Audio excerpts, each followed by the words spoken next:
Golden State Warrior postmortem. Cause of death, compensatory failure following traumatic amputation. The Warriors spent too much of the season trying to survive an amputation. Getting Curry back helped, but by then the blood loss had already changed the body. Phoenix finished the job Friday night, beating Golden State 111-96 in the final Western play-in game. The Suns took the number 8 seed and advanced to face Oklahoma City.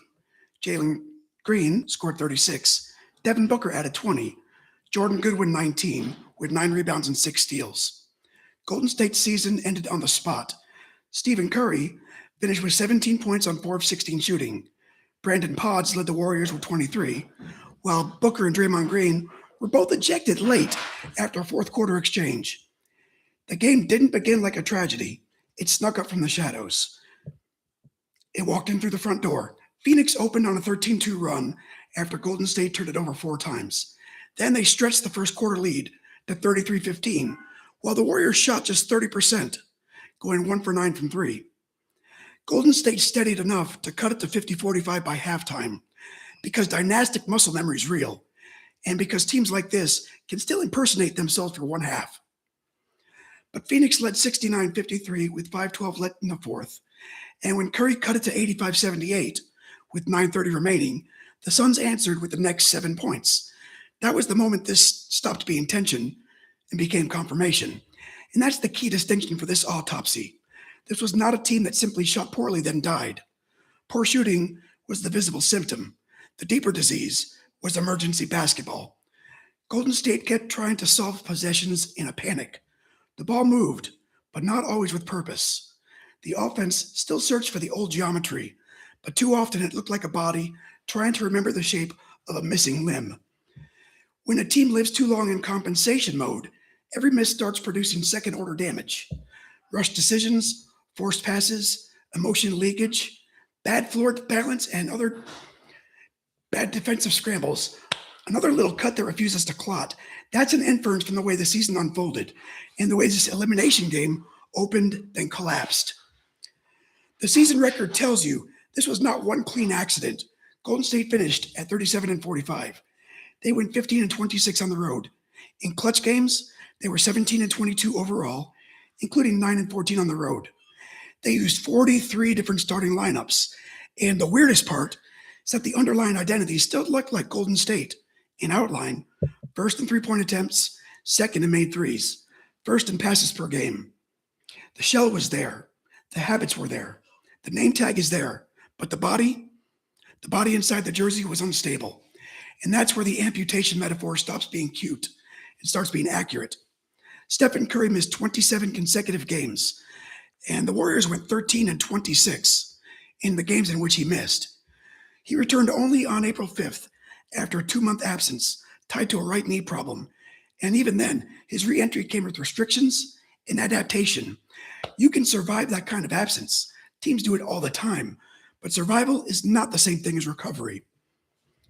Survival teaches bad habits that make sense in the emergency, then stay long after the emergency's over. And that's why the false hope was so seductive. 2 nights earlier, the Warriors came back from 13 down in the fourth to beat the Clippers by 5. Curry scored 35, only his 5th game since returning from that 27-game absence. Steve Kerr said, "For one night, we're us. We're champions again." And that quote matters because it captures the exact emotional fraud at the center of this death. The old body is still in there somewhere. The reflexes still exist. The light's still on. But one thing is not the same thing as health.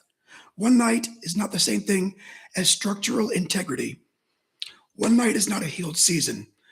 So the cause of death is not Phoenix was better, even though Phoenix was better. The cause of death is not Steph shot 4 for 16. Yes, even though Steph shot 4 for 16. The cause of death is that the Warriors spent too much of the year learning to teach themselves how to live in crisis. Then they asked those habits to become playoff habits. That conversion failed. The passes got nervous, the spacing got brittle, the rhythm got interrupted too easily. Once that happens, poor shooting stops being random variance, starts becoming part of a larger self-inflicted pattern. The eye test was right to notice the misses. The eye test just needed to go one layer deeper and ask why every miss felt like it carried panic. That inference is supported by the lineup churn and the road and clutch record, Curry's long absence, and the immediate shape of the elimination game itself. There's also the emotional pathology, and Draymond is part of that. Late in a dead game, he and Booker got into it, and both got tossed. On its own, that's a footnote.